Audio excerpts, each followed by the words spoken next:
চূড়ান্ত প্রার্থী তালিকা প্রকাশের মধ্য দিয়ে আজ থেকে শুরু হচ্ছে রাজশাহী বিশ্ববিদ্যালয় কেন্দ্রীয় ছাত্র সংসদ নির্বাচনের প্রচার। বিকেল ৩টায় সিনেট ভবনে লটারির মাধ্যমে প্রার্থীদের পদের বিপরীতে ব্যালট নম্বর দেয়া হবে। এরপর শুরু হবে মূল প্রচার। ২৫ সেপ্টেম্বর ভোট ঘিরে এরই মধ্যে সব প্রস্তুতি সম্পন্ন করেছে নির্বাচন কমিশন।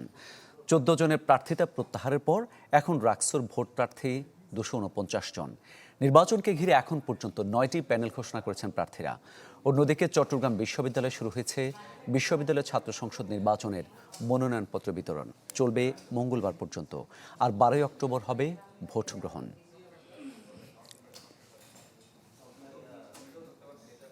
এ বিষয়ে আরও খবর জানাবো। চট্টগ্রাম বিশ্ববিদ্যালয় এবং রাজশাহী বিশ্ববিদ্যালয় থেকে যুক্ত হচ্ছেন আমাদের সহকর্মীরা। শুরুতে চট্টগ্রাম বিশ্ববিদ্যালয়ের খবর জানবো সহকর্মী ইভেন মিরের কাছে। ইভেন, শুরু হলো ডোপ টেস্টের মধ্য দিয়ে প্রার্থীতা মনোনয়নপত্র বিতরণ কার্যক্রম। শিক্ষার্থীদের উচ্ছ্বাস কেমন দেখছেন? শিক্ষার্থীদের মাঝে আমরা ব্যাপক উচ্ছ্বাস দেখছি এবং 12:30 পর্যন্ত মনোনয়ন ফরম নিয়েছেন 7 জন। আর এখন 2 ঘন্টার বিরতি চলছে, দুপুরের খাওয়ার বিরতি। এরপরে আবার যে ফরম বিতরণ কার্যক্রম সেটি শুরু হবে। আমরা তবে আজকে ছাত্রদল কিংবা ছাত্র শিবির, বাংলা গণতান্ত্রিক ছাত্র সংসদ, আমরা কাউকে কিন্তু আসলে ফরম নিতে দেখিনি। তো আমরা এই মুহূর্তে ছাত্র শিবিরের সভাপতি এবং সাধারণ সম্পাদক আছেন এখানে। আমরা সভাপতি ওনার কাছে আসলে জানতে চাইবো, জাকসুতে আপনাদের যে বিজয়, চাকসুও কি আপনাদের আসলে কতটুকু স্বপ্ন দেখছেন বা কতটুকু আসলে বাস্তবতা, সবকিছু মিলে কোনো অভিযোগ আছে কিনা? ফল ঘোষণা নিয়ে যে একটি আসলে বিলম্ব, সেটি নিয়েও কিছু বলার আছে কিনা? জি, ধন্যবাদ আপনাকে। জাকসু এবং জাকসুর শিক্ষার্থীরা বাংলাদেশ ইসলাম ছাত্র শিবিরের যে প্যানেল, আমাদের সেই প্যানেলকে ওরা গ্রহণ করেছে। আমরা মনে করছি আমরা চট্টগ্রাম বিশ্ববিদ্যালয়ের শিক্ষার্থীরাও যদি আমাদেরকে গ্রহণ করবে, আমরা শুরু থেকে চেষ্টা করছি বিশ্ববিদ্যালয়ের শিক্ষার্থীদের অধিকার এবং কল্যাণ নিয়ে কাজ করার, এবং আমরা আশা করি শিক্ষার্থীরা যদি আমাদেরকে গ্রহণ করে আমরা তাদের প্রতিনিধি হিসেবে কাজ করতে সক্ষম হব। এবং শিক্ষার্থীদের মধ্যেও আশা করি সেই ধারণাটা বদ্ধমূল আছে যে ছাত্র শিবির তাদের প্রতিনিধি হিসেবে কাজ করতে সক্ষম হবে। আমরা মনে করছি। চট্টগ্রাম বিশ্ববিদ্যালয় থেকে যুক্ত হয়েছিলেন সহকর্মী ইভেন মির। আমরা রাজশাহী বিশ্ববিদ্যালয় প্রচারণা খবর জানাতে সহকর্মী আবরার সাহেবের কাছে যেতে চাই। আবরার, বিকেল ৩টার পর লটারির মাধ্যমে মূলত যেটা হলো, ৩টার পর থেকে মূল প্রচারণা শুরু হবে। ১৪ জন প্রার্থীর প্রার্থিতা প্রত্যাহার কি এই প্রচারণায় কোনো প্রভাব ফেলতে পারে?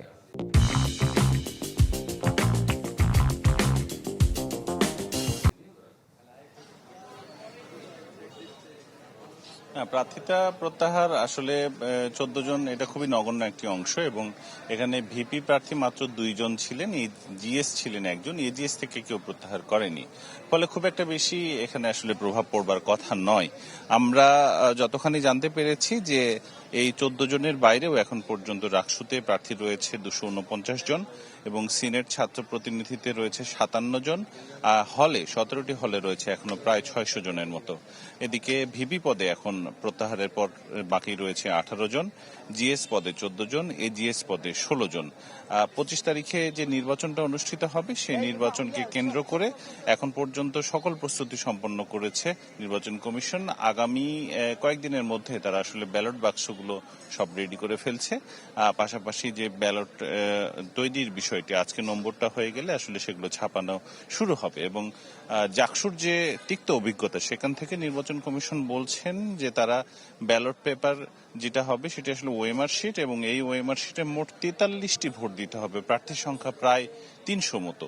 তো এই 43টি ভোট আসলে হাতে গোনা কখনোই সম্ভব নয়, সেটি অনেক দীর্ঘ সময় সাপেক্ষ। ফলে ওএমআর শিট দেখার যে মেশিন, সেই মেশিন দিয়ে তারা আসলে এটিকে গণনা করবেন। এখন পর্যন্ত বিশ্ববিদ্যালয়ের যে 8টি একাডেমিক ভবন রয়েছে, সেই 8টি একাডেমিক ভবনে কিন্তু দুটি করে 16টি হল, এবং সিনেট ভবনে একটি হল, মোট 17টি হলের শিক্ষার্থীরা এখানে আসলে ভোট প্রদান করবেন, যেগুলোকে গণনার জন্য এরই মধ্যে যে সহকারী রিটার্নিং কর্মকর্তা এবং পোলিং অফিসার যারা, সেই শিক্ষকদের নিয়োগ দেওয়া হয়েছে।